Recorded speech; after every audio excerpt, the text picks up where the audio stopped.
Hi everyone, it's Mrs. Brimlow, and today we're going to talk about how you write and graph inequalities.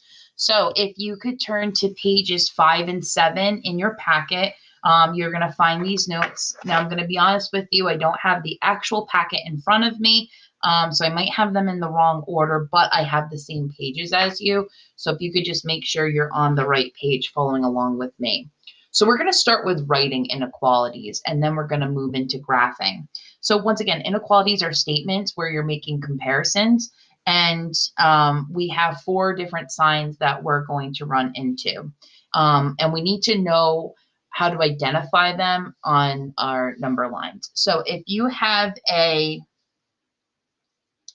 less than or equal to or a greater than or equal to, it's going to be a closed dot.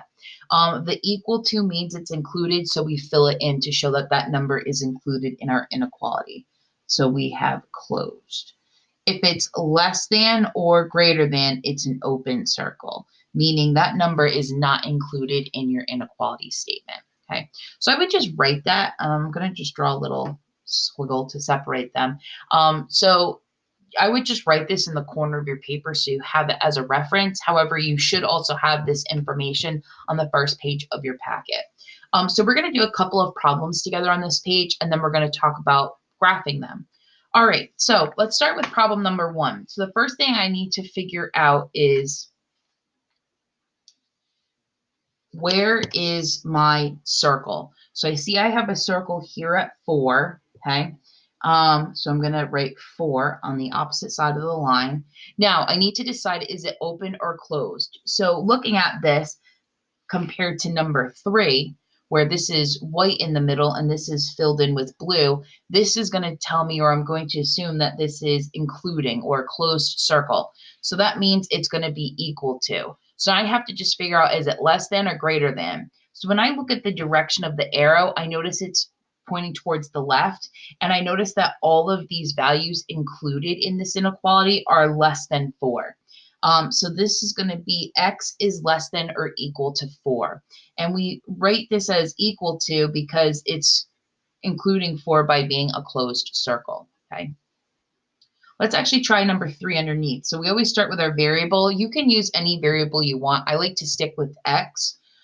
So I see this is an open circle at -16. So I know it's either less than or greater than. So that means 16 is not included in the solution set.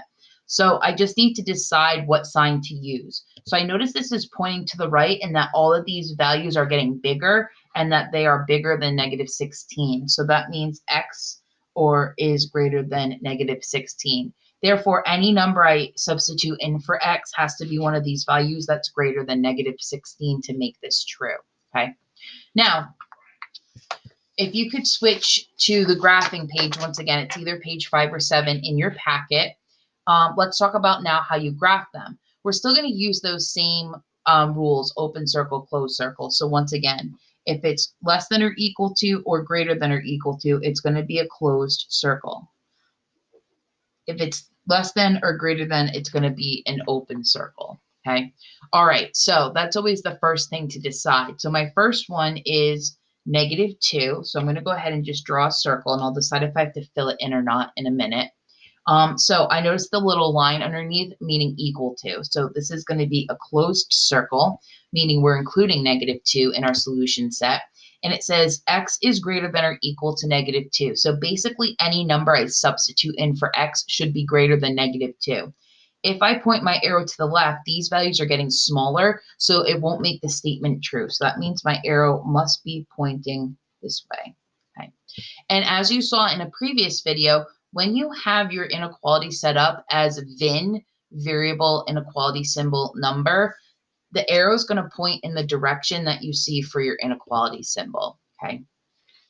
Let's try the next one. So I noticed the number is 5, so I'm just going to draw an open circle for now and come back, and I see that it's not equal to, so it's going to stay open. So it says x is less than 5, so I need values that are smaller than 5 that will make this statement true.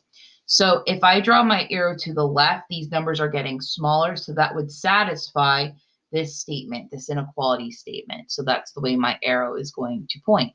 So you're going to go ahead and practice this using one of the options provided as well as the pages. And if you have any questions, just let me know.